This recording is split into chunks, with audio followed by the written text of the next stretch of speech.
Greetings to all. This is Albie, Shaman here in California. Today's video will be on overpopulation. Since I was a young boy, about to the age of 20, I had a deep fear of overpopulation of our planet. And then after about the age of 20, I started realizing that probably within my near future, we would start seeing robots.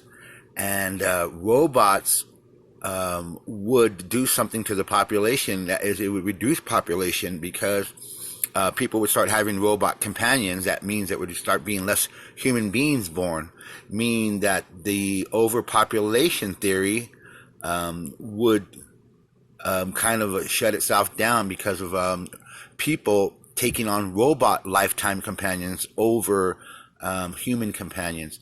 So this video, we're going to watch a couple clips, and this clip you're about to watch is, you all know we have Sophia, and we have robots that are very rigid, and when they talk, they're jerky in the lip motion, and everything's jerky because the actuators that move all the muscles inside are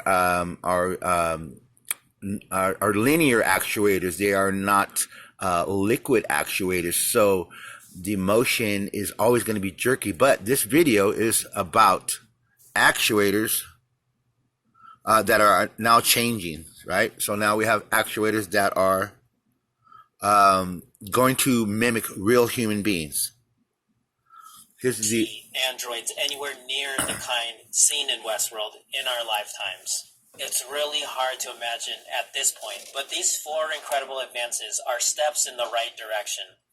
Alright, the first advancement takes us to the University of Colorado Boulder, where researchers are pushing the boundaries of soft robotics. Soft robotics is a subfield of robotics that is built on how living organisms move and interact with their environment and deal with compliant materials versus rigid materials. The researchers at Boulder developed a hydraulically amplified self-healing electrostatic actuator, or Hazel actuator for short. The actuators are made out of elastic pouches connected to electrodes and filled with vegetable oil. The oil is an electrically insulating liquid, and when electricity is applied, the oil is displaced, making the artificial muscle contract, and this can happen in milliseconds.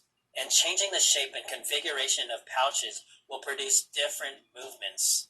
Assistant Professor and Fellow of Material Science and Engineering Program Christoph Keplinger says Hazel actuators synergize the strength of soft fluidic and soft electrostatic actuators, and thus combine versatility and performance like no other artificial muscle before. Just like biological muscles, Hazel actuators can produce the adaptability of an octopus arm, the speed of a hummingbird, and the strength of an elephant, end quote.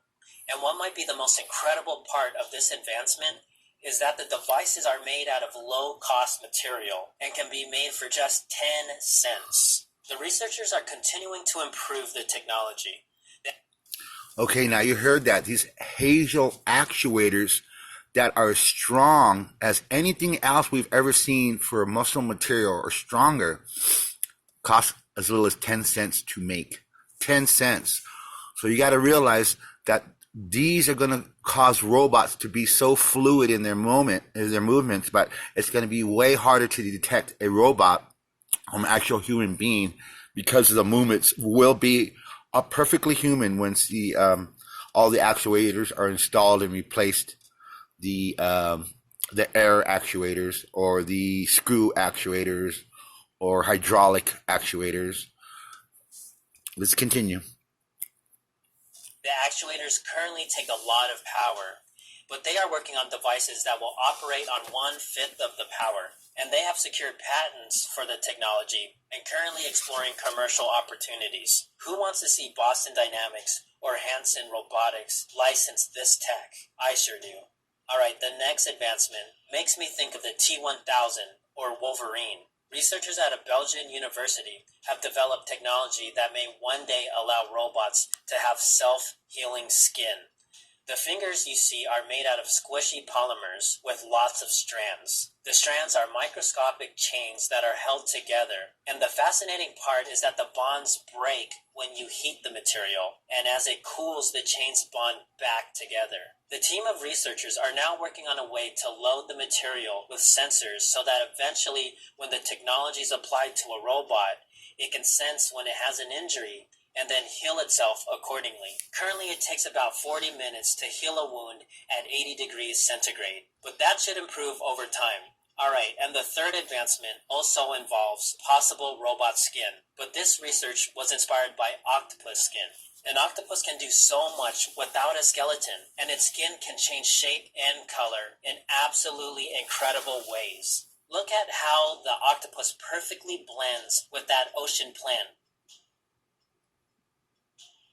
Anyway, researchers at Cornell University in New York and Marine Biological Laboratory in Massachusetts created synthetic skin that can change shape and texture. The skin contains a fiber mesh material that simulates an octopus erector muscle. When air is pumped into the skin, the mesh will hold parts of the skin in place while allowing the skin to expand in other places. The team is working on skin that can form multiple shapes at once. Aside from one day using the technology for skin on robots, the technology has other potential applications as well. According to assistant professor James Pickle, the shape-shifting material can eventually be used as a vanishing interface. Here's Pickle talking about a vanishing. See now, that the third part would be the skin. So you've got now the body motion, you've got the body texture and the skin. This is where researchers from the University of Tokyo's JSK lab built the robot Kangaroo. It measures 1.7 meters tall and weighs 56 kilograms. Kangaroo is designed to resemble the movement and functionality of humans as much as possible. The cool thing about Kangaroo is that it has 116 actuators that pull on wires that mimic the contraction of human muscles. Look how all the black tubes are arranged similarly to muscles on a human body. Now you can see it do sit-ups. Look how it twists its torso. And now we see it bend and twist its neck. And look how it can even do back extensions. And now check it out with badminton. Kangaroo is ready for gym class. What's also cool about Kangaroo is that it can sweat just like we can. Kangaroo has 108 motors and is full of circuit boards and gears, and when the actuators move, they produce heat. So in order to cool its motors, the researchers came up with a way to use Kangaroo's aluminum skeletal frame as a cooling system. The frame is made out of laser-sintered aluminum powder, which creates a structure full of tiny tunnels, like a sponge, where water circulates, allowing heat to escape as vapor. That is pretty wild. So these advancements show that we have incredible robotics. Okay, so there you're looking at the latest form, Kangaroo robot, which is pretty advanced, but it doesn't have the soft muscles that will be coming out in the next future here. Let's take a little break. Okay, so here's an example of what is out now. Erika is one of the most human-like robots from Japan. This eerie-looking humanoid is more lifelike, and her designer, Dr. Hiroshi Ishiguro, believes that she has a soul. But Erika just happens to be conversational robot companion.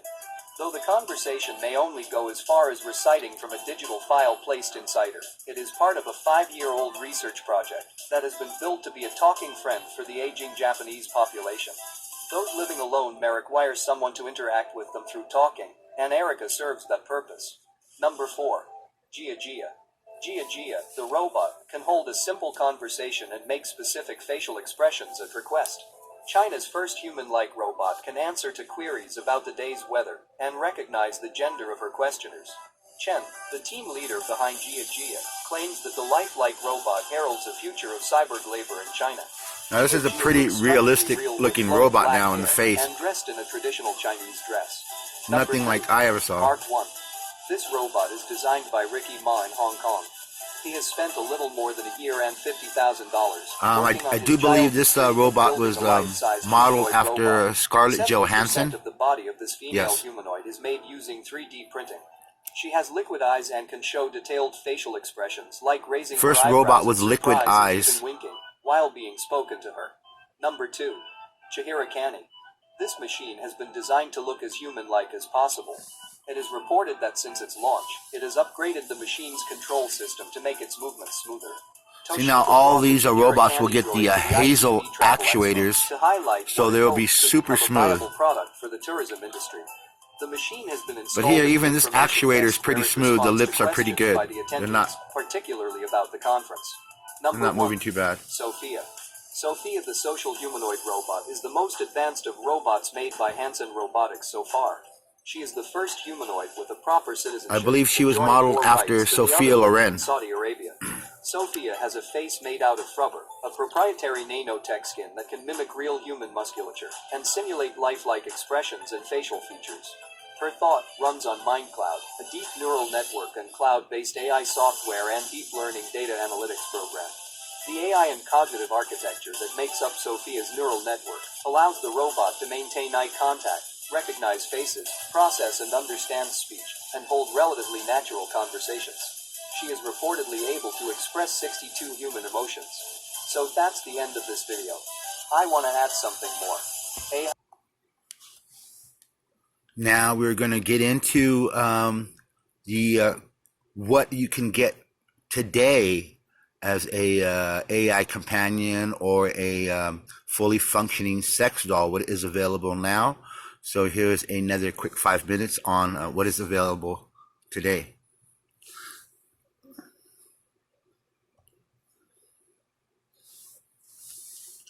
No exception. But as technology improves and the materials to manufacture robot dolls become cheaper, the more lifelike they will also be. These sex robots that will be available very soon are expected to be hyper-realistic with features such as built-in heaters to create the feeling of body warmth. They will also have sensors to react to your touch.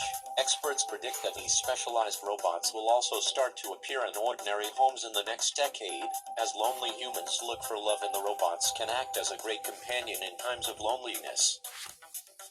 For example, meet Harmony. Harmony will be the first sex robot to offer an emotional connection and is set to go on sale this very year. The cyborg lover is programmed to be prone to falling in love with you, and comes with an app controlling her moods and settings, and giving her a pulse. The sex machines will be equipped with warm human-like genitals, will be programmed to fulfill people's desires, and that might be difficult to resist according to sex psychologists. The warm genitals would give the sex toy a more human feel, besides the use of full articulated metal skeleton to allow the doll to be posed in almost any position a real woman can. It would also use solid thermoplastic elastomer skin to make the doll silky to human touch. According to various sources, this coming wave of sex robots will be human-like in appearance and size. They will have human-like genitals, and they will allow intercourse according to their owner's sexual orientation and tastes. The skin will be synthetic and embedded with electronic sensors to enable the machines to feel artificial pleasure.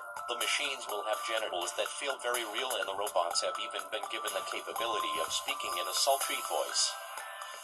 According to relationship therapists, the robots might actually assist and help couples break out of sex ruts by adding spice to their relationship or maintaining long-distance romances, and can be very beneficial in many cases.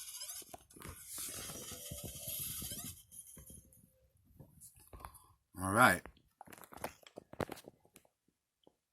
All right. So now in America.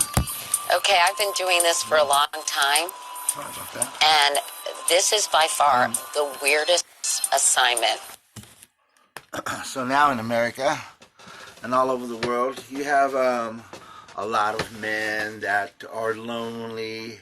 And generation and generation, you've had single men that have spent their lifetime alone, but that's about to end now.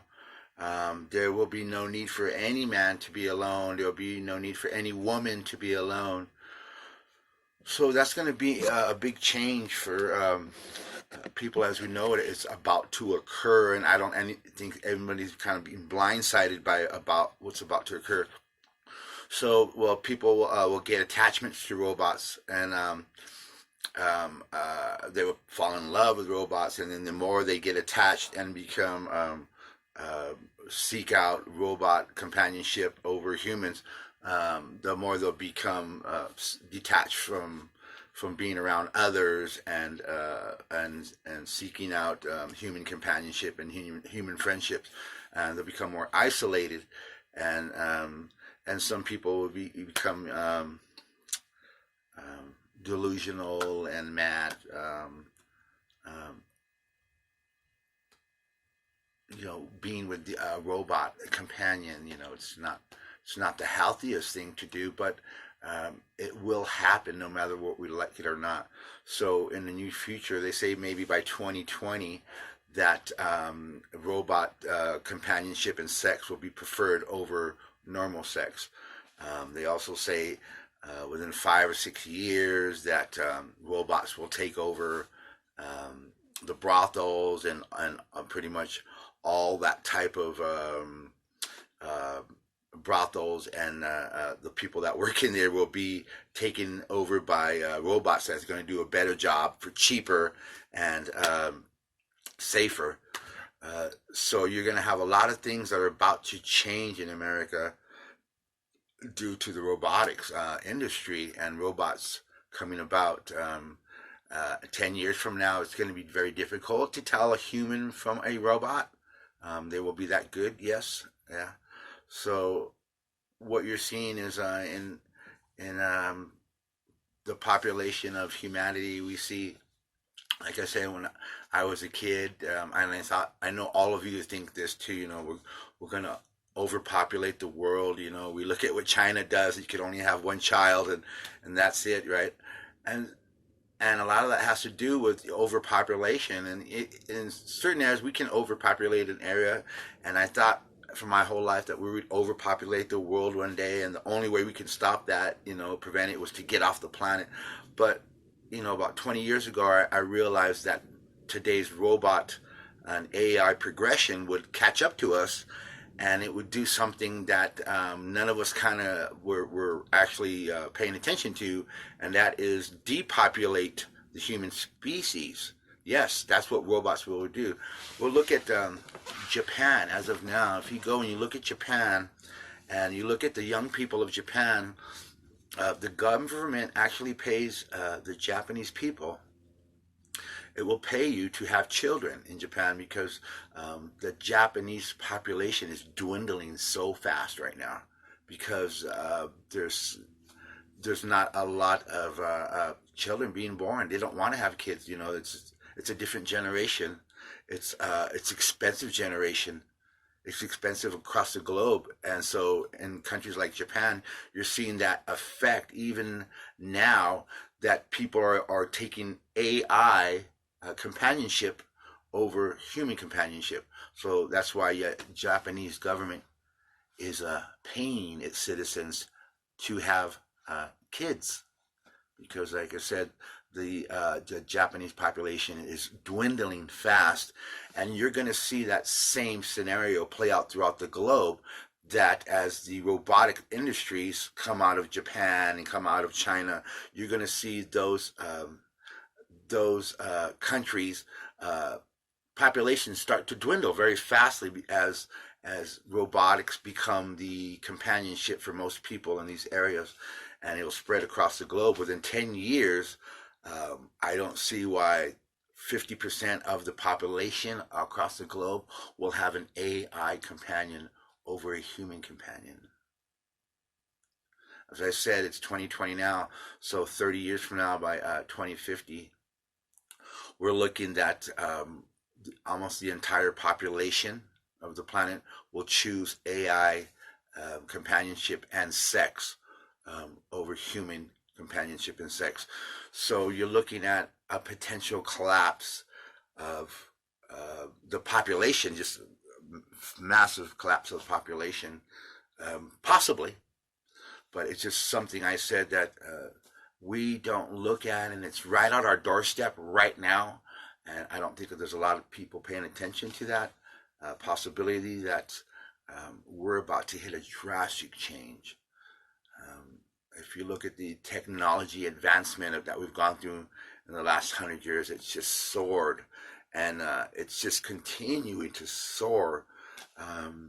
Like I said, the robots that I saw as a child, as a 10-year-old, and then 40 years later, the robots are almost totally human. And within 10 years, like I said, they will be able to tell a human from a robot. It'll be very difficult. The robots will sweat. The robots will perspire. They will. It will be amazing. So I want everybody to kind of rethink right now. As we're all going through this awakening here, I want you to rethink how you were holding up energies that were unsettled, and you worried about our future and our grandchildren's future of overpopulation. And I think you need to let that go now, because I really don't think of the worries of overpopulation and the collapse of our future, the food sources collapse, out of overpopulation. I think that's something that everyone now should let go. That should be a big stressor upon everybody's lives to let go now. That big collapse and the overpopulation of the globe. That's not going to happen. I said we're upon the doorstep of robotics. I don't even know my next girlfriend. I've been single 9 years now. I may have a robotic companion here within the next 3 to 5 years. Simple things are, I read a book a long time ago, and it might not even apply today, but when I was 16, I read this book, and it explained, the book said 88% of all people who are divorced after the age of 47 will not find another partner and will end up being alone the rest of their life. After the age of 47, you have an 88% chance of finding a partner. That is almost impossible. I read that when I was so sad when I was a kid. I was like, wow. Why? And it's, because as we grow older, we become more particular in our ways. We grow more comfortable in our own loneliness. And we grow less acceptance of people having their own ways and their own ways of dealing and being around others. So we choose, as we get older, to be alone. But we don't want to be alone. We always want companionship. So the robotics is going to do a great thing in replacing our companionship with others. Okay, so that's what today's video was about. It was about letting go of your fears of overpopulation. Letting go of your fears of the food source running out. Letting go of the fears of your grandchildren and your children having to live in a world that is going backwards and consuming itself. Because that's not what's going to happen with the electric technology and the advancements of free energy. We'll do better as far as collecting waste properly in our planet. We're going to do better environmental care with our planet. We'll get rid of the fossil fuels here. We're just about on the edge of the fossil fuels. It's out the door. So we'll clean up a lot of the pollution on the planet, a lot of the rivers. A lot of the companies will be more responsible as far as pollution management in their communities and their towns and where they live. So you need to let go of any kind of fears you had of future collapse and the future overpopulation, and embrace robots and realize that robots are at the front door, and there are now different avenues in your lifetime now here that can assist you.